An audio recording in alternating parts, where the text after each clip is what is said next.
Hello everyone, Radhe Radhe, नमस्कार, सुप्रभात। आपका स्वागत करती हूँ मैं हिमांशु चौधरी अपने नए व्लॉग में।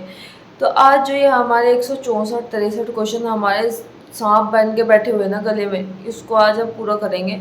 चाहे मन करे चाहे ना करे, कुछ भी हो, आज हम इन्हें पूरा करके ही दम लेंगे।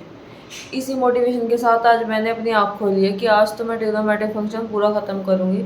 और पहले देख लेती हूँ कि DSSB ने TGT मैथ्स का भी सिलेबस डाल दिया है या नहीं, और उसके हिसाब से भी तैयारी करेंगे थोड़ी बहुत। वैसे तो जिस वे में हम जा रहे हैं वही वे पकड़ना पड़ेगा, क्योंकि बहुत सारे सर कह रहे हैं कि अपने हिसाब से तैयारी करना। जो सिलेबस दिया है वो इंडिकेशन सिलेबस दिया है, उसको बिल्कुल भी ये ना समझे कि उसी के अकॉर्डिंग चलेगा। लेवल टफ हो सकता है, चैप्टर दे दिए तो चैप्टर तो हमें पहले ही पता था कहाँ कहाँ से पूछेगा, पर फिर भी चलो थोड़ी बहुत तो हेल्प मिलेगी।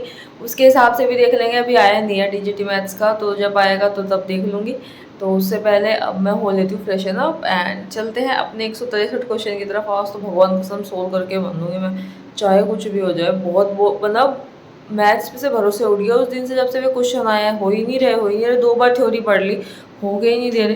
पर क्यों, आज तो मैं करके मानूंगी, चाहे मुझे कुछ भी करना पड़े। और कॉम्प्लेक्स नंबर पे आके ही दम लूंगी मैं। तो चलिए पहले मैं फ्रेशन अप हो लेती हूँ, उसके बाद में मिलते हैं। हर सुबह आपके पास दो विकल्प होते हैं, अपने सपनों के साथ सोते रहना या जागना और उनका पीछा करना। तो उठे तो आज हम भी फुल मोटिवेशन के साथ हैं, बट आज मैं आपको स्टूडेंट के एक और फेज़ की बात बताती हूँ। आप सोचते हैं कि कैसे कंसिस्टेंट रहे, कैसे डेली पढ़ें। तो देखिए, मैं ज़्यादा से ज़्यादा 15-20 दिन लगातार पढ़ सकती हूँ, उसके बाद मुझे एक दिन का ब्रेक चाहिए होता है। तो हम लगातार कितने दिन से पढ़ रहे हैं एंड वीक 1 का चैलेंज भी पूरा किया है। बाय द वे, एक वीक हो भी गया और पता भी नहीं चला। तो आपने कौन कौन से टॉपिक ख़त्म करें ये ज़रूर बताना। आज आप लोग बताइए नेक्स्ट टारगेट क्या और नेक्स्ट चैलेंज क्या होना चाहिए।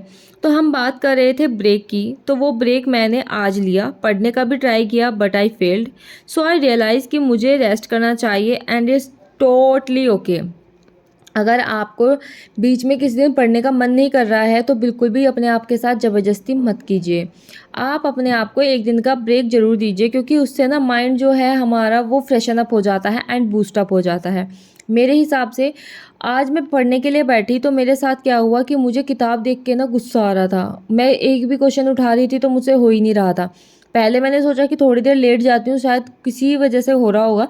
बट फिर मुझे पता चला कि मेरा दिमाग हैंग अप हो चुका है एंड मुझे एक दिन का रेस्ट ज़रूर चाहिए। तो वो रेस्ट मैंने अपने आप को दिया and to be very honest मैंने आज पढ़ाई नहीं करी। जब उठी थी तो फुल मोटिवेशन के साथ थी कि आज मैं ये टॉपिक ज़रूर ख़त्म कर दूँगी। बट धीरे धीरे क्या हुआ कि मेरे जो मैं पढ़ने के लिए बैठी तो मुझे किताब देख के ना गुस्सा आ रहा था। और ऐसा नहीं करना चाहिए। जब आपको मतलब किताबों से या पढ़ाई की चीज़ों से थोड़ी सी डिस्टेंस बनाने का मन करे तो उस दिन बना भी लेनी चाहिए। यहाँ पे मैंने ट्राई किया था आज पढ़ने का और मैंने सोचा था कि आज मैं क्वेश्चन लगा ही लूँगी, बल्कि मैंने थोड़े बहुत लगाए भी, थोड़ी बहुत थ्योरी भी कंप्लीट करी। बट फिर मुझे पता नहीं क्या हुआ। तो देखिए, मैं आपको सिर्फ एक ही चीज़ शेयर करना चाहती हूँ कि अगर आप रेगुलर बेसिस पे पढ़ रहे हैं, टारगेट बड़े रखे हुए हैं एंड आप सिलेबस को भी कवर अप कर रहे हैं, तो अगर आपका बीच में किसी दिन पढ़ने का मन ना करे तो ज़बरदस्ती खुद के साथ बिल्कुल भी ना करें। मैं आपको यही सजेस्ट करूँगी कि क्योंकि अगर आप उस दिन अपने आप को ज़्यादा पुश ऑन करोगे तो आपका मन ना ऊब जाएगा, और जब मन ऊब जाता है तो कई दिन लेके जाता है फिर आप बार बार बैठेंगे पढ़ने के लिए और पढ़ा ही नहीं जाएगा। ये बात सब कहते हैं कि जब आपका पढ़ने का मन ना करे, जब अगर आप डटे हुए हो तो आप विजय की ओर हो। लेकिन मेरे साथ ऐसा नहीं है, सॉरी।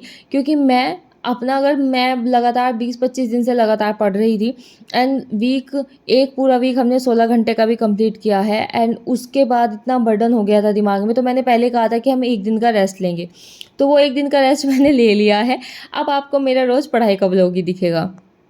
तो मैं आपसे ये बात शेयर करना चाहती थी या आपसे पूछना चाहती थी कि अपना नेक्स्ट टारगेट हमें क्या बनाना चाहिए। क्या हमें 2 AM पढ़ना चाहिए या हमें कितने घंटे का स्लॉट बनाना चाहिए। आप अपने हिसाब से मुझे कमेंट सेक्शन में ज़रूर कमेंट करना, या फिर मैं कम्युनिटी पे डाल दूँगी तो आप वहाँ पर मुझे बता देना। तो मैं यहाँ पर अपने सारे के सारे जितने क्वेश्चन मुझसे हो पा रहे थे वो मैं सोल्व करने का ट्राई कर रही थी। और हाँ, टीजीटी मैथ्स का अभी तक सिलेबस नहीं आया है, जो सिलेबस आए थे वो पुराने ही थे और वो सब कुछ मैंने अपने टेलीग्राम चैनल पर डाला हुआ है। अगर आपको कुछ किसी भी चीज़ की ज़रूरत हो तो आप मेरे टेलीग्राम चैनल से ले सकते हैं। तो आज मैं पहले मार्केट गई, मैंने सोचा कि क्यों ना सब्ज़ी खरीद ली जाए और सब्ज़ी बना ली जाए। सब्ज़ी खरीदी हुई तो नहीं बनाई, दाल बना ली। एंड हाँ, वो जो कढ़ाई है वो लोहे की कढ़ाई है, वो ऐसी ब्लैक ही रहती है, क्योंकि मैंने देखा है कि अगर कोई अपने सामान के बर्तन दिखाता है, खाने के बर्तन दिखाता है और वो काला वगैरह होता है, तो सब लोग उस पर कमेंट करते हैं कि आपकी कढ़ाई बहुत गंदी है। तो वो चीज़ है। तो ये लोहे वाली कढ़ाई है, तो ये वाली ऐसी ही रहती है और ज़्यादा अच्छे से हमसे साफ़ भी नहीं होती। तो जो आज का दिन था वो मैंने थोड़ा-सा प्रोडक्टिव बनाने का ट्राई किया था, ऐसा नहीं है कि ज़ीरो ज़ीरो हुआ है, लेकिन मैं 1-2 घंटे पढ़ाई को पढ़ाई नहीं मानती। मैं ये मानती हूँ कि मैंने अपना पूरा दिन रेस्ट ही किया है। तो वैसे तो मैंने 2-4 घंटे तो पढ़ाई की थी, बट उसको मैं पढ़ाई नहीं मानती, क्योंकि मैं ज़्यादा लंबे टाइम तक पढ़ने वाले बच्चों में से एक हूँ। आई होप आपको आज का वीडियो समझ में आया हो कि मैंने क्या ट्राई किया था। मिलेंगे कल। राधे राधे।